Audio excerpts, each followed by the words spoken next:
Samsung Galaxy S20 is out on Friday, but the super premium phone may be out of reach for some. Don't worry, we've got some answers. This is the Daily Charge. It's Wednesday, March 4th. I'm Roger Chang, and with me is special guest Rick Broida. All right, the Samsung Galaxy S20 launches in just 2 days, but even at its lowest price, it's $999. For some folks, that's just not an option. So that's why we've got Rick on to talk about what else folks can consider with the S20 coming on the market. Rick, what do you got for us? Yeah, don't pay full price for a new phone. Not now, not ever. I feel like I should have t-shirts made up.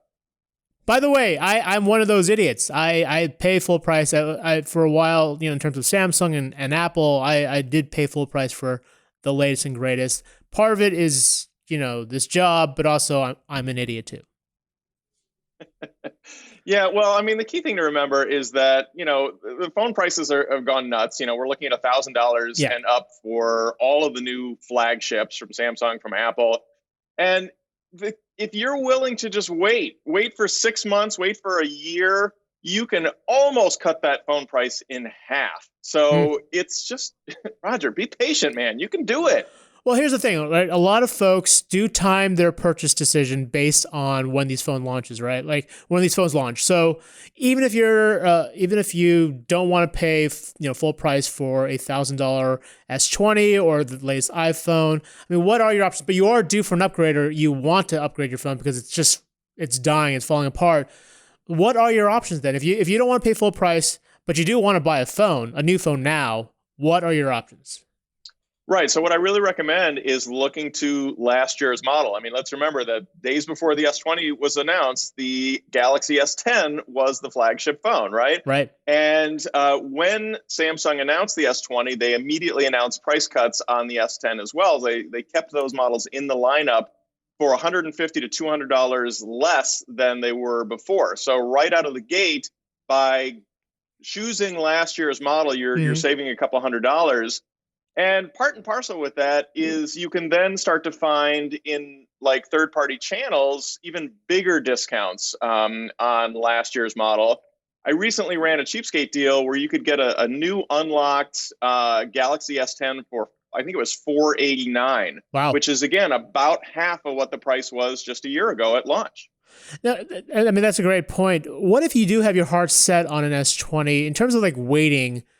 What's sort of the calculus there for like how long you want to wait versus the discount you're going to get? Like if I wait 3 months, is it going to drop 20%, 30%? Like what is, if you really want to get the latest and greatest, like what is sort of for you the acceptable wait time to get a phone at a decent price? Right. So basically, the longer you wait, the better the discount is probably going to be. But looking back again about a year ago, I remember I think it was when the new Galaxy Notes came out. It was maybe 3 months later where I started to see deals of, a couple $100 off. So you didn't even have to wait all that long. But I think, especially with the Galaxy models, right around the 6 month mark is where we typically start to see some pretty reliable and decent discounts. And then here we are again a year later, we're now looking at discounts as high as 50%. And that's for a new model, or at least new open box model, versus one that's used or refurbished. And, you talked a little bit about finding deals on specific sites. Like, do you go to Samsung? Do you go to retailers? Like, where are your preferred places to actually get the best deals for these phones? It really depends on whether you want to get the phone new or you're willing to get it used / certified / refurbished or whatever, because that's where the biggest savings are going to be. Yep. But there are a few pros and cons, few compromises to going that route. So again, if you're looking to buy new, you can go through one of the carriers. You can go to Samsung proper. But now we need to start looking at some of the third-party options for getting something that's not new. Yeah, let's talk about that, because I've never purchased a refurbished phone, at least a refurbished smartphone, and I know it's a market that's growing considerably. There's a huge demand for like trade-in phones. So kind of break it down for you. Like what are some of the things you have to consider when looking for a refurbished phone? Like I imagine there are pitfalls just like buying anything used. or pre-owned, as the automakers like to say. But what are some of the things you have to think about when you want to consider a refurbished phone? Right. So there's a couple of key things. Starting with warranty, of course. Warranty is going to be a huge consideration. Um, it used to be that when you would buy a used or refurbished phone, the best warranty you could hope for was 90 days. Mm, And that's actually not bad, because when you think about a phone, what is there really to break? I mean, you can have a screen failure or something like that, or a sticky button, but generally these are things that are going to present themselves right away. So you'll know if there's a problem. But what we're starting to see now in a lot of channels is a full 12-month warranty on used phones. There's a site called Back Market that I've been tracking pretty closely lately that buys and sells used phones. And they back most of the ones that they sell with a 12-month warranty, which oh, is, again, about wow. what you get from buying a new phone. So the warranty aspect there is about equal. Now, you'll want to look closely at the terms of that warranty and find out what's covered, find out if there's a deductible, anything like that. But you can feel a little bit more comfortable going that route, knowing that there's a year of coverage behind you. And generally, when you buy these phones, are they scuffed? Do they do things to kind of like polish it up so it doesn't look like a used phone? Or like what is sort of the experience like for someone trying to buy one of these things? Yeah, that's another consideration as well, is what is the physical condition of the Yeah. phone? Does the screen have any scratches? Are there any scuff marks? Things like that. And most of the times, these listings will tell you kind of what Okay. condition they're in. You might see like a letter grade, this is a B grade phone or an A minus grade phone. Or in the case of something like Back Market or Declutter, which is another buy sell service, they have kind of their own grading system, like bronze and silver and gold and things Mm, like that. And they'll basically tell you it may show some small signs of wear, but generally they're not trying to hide anything from you. They're going to tell you kind of what the condition is.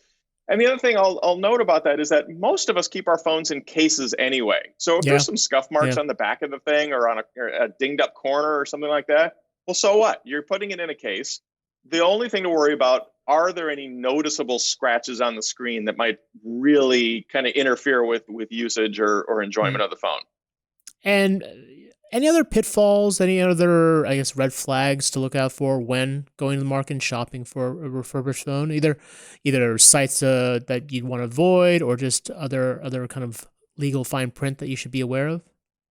The big pitfall, the big con to choosing one of these phones, even if you're getting a 12-month warranty, the issue is you can't really know what the condition of the battery is. Mm, And, yep. a battery is the big driver for a lot of people who buy new phones, because, after a couple of years, your battery life is going to start to really decrease. And so people think, oh, now I need to get a new phone. Mm-hmm. So you might go and look and see, hey, there's an iPhone 10R for $350 used, and it has a 12-month warranty. Great. But how much mileage is on that battery? There's really no way to know. It might have been used for 2 months, and it might have been used for 12 months. And so that's the big question mark. And that's the big, I think, risk associated with buying any used phones from any of these services, because they can't tell you what the condition of the battery is Right. unless they specifically say this phone has a new battery. Gotcha. So, I mean, is that something to look out for? Like looking for a clear disclosure that there actually is a new battery that's been put in, or you just sort of roll the Really dice? rare to Yeah, it's really rare to find that, unfortunately. The exception is if you buy from Apple proper. Apple has its own clearance section where you can find refurbished phones and other gear. And one of the things they expressly state is that this phone comes with a new outer case and a new battery. So it's effectively as good as new, but you're really just not going to get that kind of assurance buying elsewhere. Gotcha. Now, I mean, refurbished phones, again, that's implies that you're probably going to get an older phone. You talked about getting the S10. If you really want this year's specs, the newest processor, the newest memory, just the newest bells and whistles, what are some of the alternatives? If you don't want S20 and you don't want to pay for the Samsung name, what are some of the options for you if you want a high-end phone, but you're not willing to fork over $1,000? Right. One of the deals I actually shared just a couple of days ago was on the LG G8. Mm-hmm. Remember LG? Yeah. They're a Yeah. player. Um, and that model was down to $400, which again I think is less than half of what it was selling for just within the last year. That's a Mhm. huge drop. Yeah. Motorola is doing some great stuff with some of the Moto models that have lots of higher end features, but their pricing is just amazing. Right. $200, $300, $400 for Right. a really well equipped phone. So, believe it or not, there are other brands out there besides Apple and Samsung. Roger, you're a Samsung user yourself? Apple, Samsung. I actually have a couple of OnePlus phones, and I tend to recommend those for Okay. folks who want high end specs, but not necessarily the prices. The prices for those phones have creeped up over the years, but they're still definitely not at the Samsung Apple level yet. Yeah, I think the OnePlus 7 just had a price drop as well, and I want to Oh, say it's 100 or 150 bucks below where it was, and I think that's because again we think there's a new OnePlus 8 coming yeah. shortly. I haven't They followed that usually brand that launch one closely. in the spring, so we're looking at sometime this month, next month, May.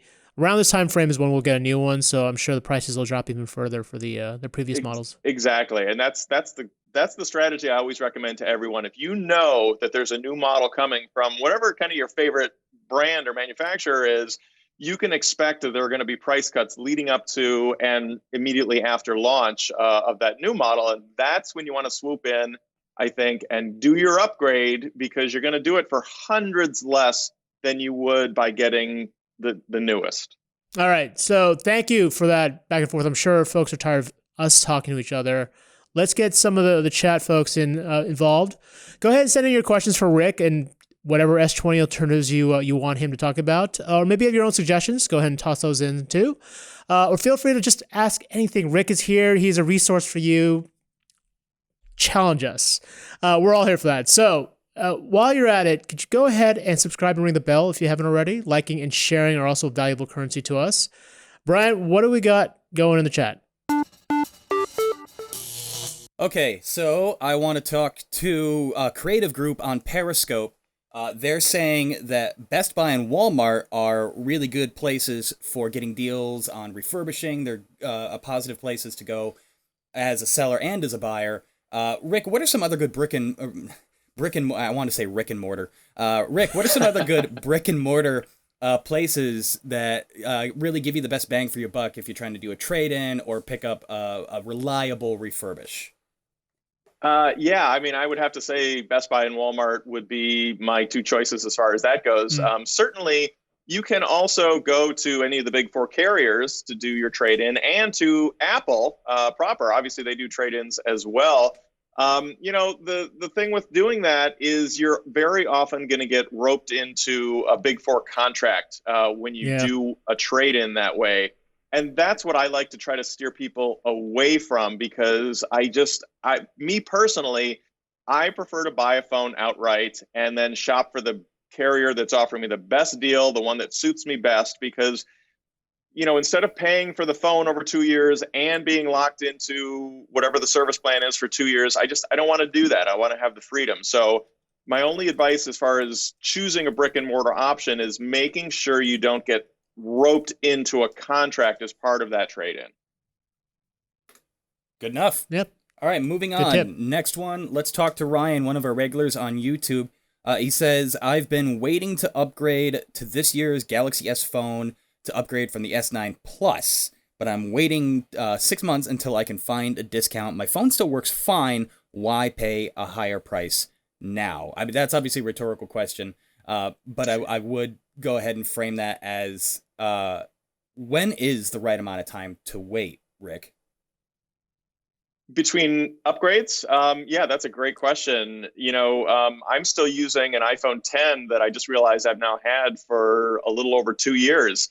And I have absolutely zero desire to upgrade, to tell you the truth. It's, the battery's still hanging in pretty well. It takes great photos. The size is perfect for me.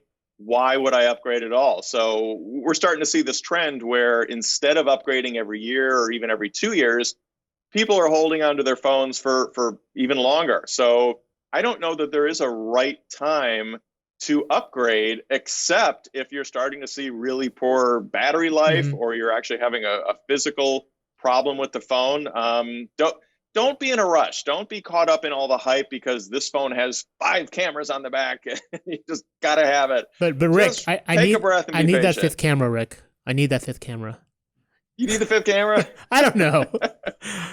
I'm guilty of being caught up in the hype as well at times. One of the tricky propositions when you talk about, buying a phone and shopping around for carriers is the 5G factor, right? Because 5G networks are different across different carriers. And yes, Brian, I found a way to tie this back into 5G. Crap.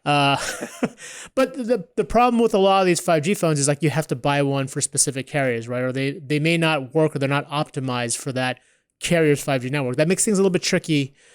That said, I guess if you're looking at 5G, you're probably willing to pay a bit of a premium.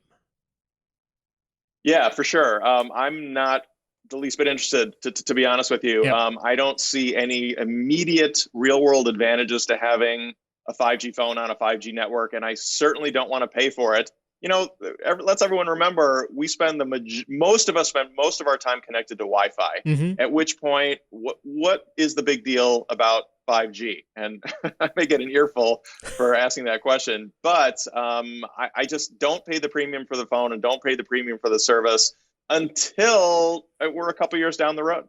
Right. Well, speaking as someone who's on the train and would love a steady 5G signal in Long Island, all carriers. I could definitely see the benefit of it and not having my shows stream or lag. But yeah, I get your point. Like right now, 5G is not to the point where it's a must-have feature, and it's definitely a premium. If you're looking to get a good deal, 5G may not be something you consider. Roger, I would love to have any kind of signal consistently when riding on public transport. I don't care if it's 3G. That's true. Well, I'm above ground though, so I guess I have higher expectations. If you're underground, there's like, you kind of understand that it's difficult to get signals there. So I don't know. Yeah. We're actually looking too far into logistics and actual science on this one. Eric says, just because your phone comes in a new box does not mean it's refurbished. Now, this is a good point, and I wanted to spin that into a question about how to tell, because I myself accidentally once bought a refurbished computer and didn't even realize it. Are there things to look out for? Are there scammers out there? Are there ways to protect yourself? Are there ways to recoup yourself if you get drawn into that evil criminal underbelly of misguided refurbished equipment, Rick?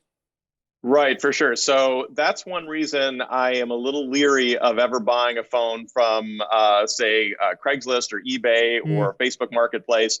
Anytime you're dealing with kind of a one-to-one transaction versus you're going through a service like Backmarket and Declutter, where they will check the IMEI numbers, make sure that the phones are unlocked and in good working order, things like that. There's some protections built in doing it that way. So yeah, I mean, there's no question. I mean, you hear stories all the time about, I ordered a phone and got a box of rocks. Things. The scammers are out there for sure, but that's why I really recommend dealing with a service that will have your back if something happens. Well said. Definitely. Next up, let's go ahead and shout out the Wait Gang. All the guys and gals waiting for the next great phone. Adrian is waiting for the iPhone SE, rumored iPhone SE2. Will's waiting for the Pixel 5. BVG is waiting for the Samsung S20 Active. Man, I don't think that's you. That's not coming, dude. Oh. I feel like there wasn't an S10 Active, was there? No, there wasn't any Active since the 8 either, so I don't. Yeah, sorry, man. Yeah, those were super dope. Those were phones tailor-made for Brian, by the way. Just with his tendency to chuck phones across the room onto walls. Those phones were military spec, like hardened phones, perfect for Brian. So I'm sorry. The secret's out. This show is actually one giant product placement for the Active. For a dearly departed product that hasn't been around for years. Yes. Okay, we got 5 or so minutes left. Timothy, as always, bringing it to the chat in YouTube. Flagships are meant to last you for years. That's the whole point of a flagship. Keyword is years. If you got last year or 2 years ago model, then it's not worth the upgrade. Well said, Timothy. He goes on to say, do you think the S20 Ultra will cannibalize the upcoming Note 20 Plus or vice versa? Ooh, that's a great question. It's a big phone. I just had my hands on it for the first time 2 days ago with a case, and it was just massive. I struggled to put it in my pocket. Note users Samsung tends to differentiate with the stylus and oftentimes with like the battery. And so I'm sure they're going to put in some extra bells and whistles with the Note, but I get your point. If you're really just looking for a big phone, like the S20 Ultra will likely be a much better deal when that Note phone comes out, because it's several months down the line. It's the end of summer. The S20 Ultra will have been in the market for a while. So I imagine that'd be a better deal if you don't care about the stylus and whatever other, extra features Samsung puts in for the Note. All right, and as we're winding down here, let's take one from Theus. Is it better to wait this year to buy a new phone, since it looks like 5G will be a normal thing to see in the next year and coming for all the flagships, or is it still a waiting game? It's definitely a better time. I think last year was a clear, hard no in terms of buying 5G phones.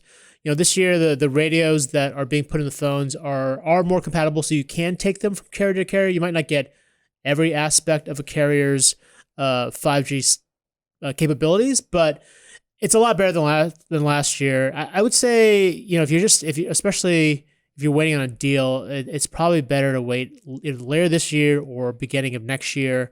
The next year's radio, we already kind of have a preview from Qualcomm. It's not necessarily faster, but it does a lot of work to kind of it doesn't have faster peak speeds, but I think it's going to be more effective at actually getting to some of the higher speeds that people have been promising for a while than even the chipsets and the radios that we see this year. So it's always going to get better as time goes on, but I think the fact that it gets better, plus the networks are more mature in early 2021, that feels like it's a time where I'm more comfortable recommending folks actually jump onto 5G. Are you guys ready for some wild generalizing editorialization? Here's a question from Gauss House on Periscope. What do you guys think about a Samsung Galaxy S9 in 2020? I think if I'm still running an S8, you're going to be just fine. Oh yeah, Brick, what do you think? S9 still worth the deal? If you can get a good deal for it? Absolutely, because remember, that was the flagship just 2 years ago. And, the last few years, all we have seen, of course, are just evolutionary updates to these phones. So a little faster, a little bit better camera. These are great phones going back a couple of years. So if it's an iPhone 10 or 10R, if it's a Galaxy S9, if it's a OnePlus 6, I mean, if you can get a deal, grab it by all means. There you go. One more question from Will on YouTube. How big is the next Note even going to be if this one already has a 6.9-inch screen? I don't know. I mean, they can cram more screen in, or they can keep it the same size and focus on the Rick's basically This that's kind of the guess. Big. Yeah, it's gonna be massive. We don't know. We really don't have a clue at this point. But I imagine Samsung's going to try to shift the conversation towards focusing on the stylus or whatever new feature that's sort of exclusive to the Note. Keep in mind that that's usually where they kind of use that as that franchise as the test bed for a lot of features that eventually trickle down to the more mainline S line. So we'll see. But again, if you just care about the size, I mean, that's 20 Ultra is probably going to be a good deal for you when the Note comes out. I have an effective unit of measurement when it comes to the size, and this is official. This is legit. It's going to be big enough to piss off Alfred. There you go. Oh my God, S20 Ultra will definitely enrage Alfred. So you already know you're on a good track there. Yeah. Let's take one more to go out on. This one's completely out of left field, so feel free to run with this, Rick. As far as different companies that are notorious for their deals, who are some of the best ones to keep a close eye on, who are just constantly putting stuff on sale, and who are some of them who maybe tout their deals a little more than they maybe necessarily should? The markdown price is $19.99 to $19.95, and it's a total ripoff. Who are you looking for there, and how to watch out for stuff like that? Wow, that is a huge, broad question. Yeah, sorry.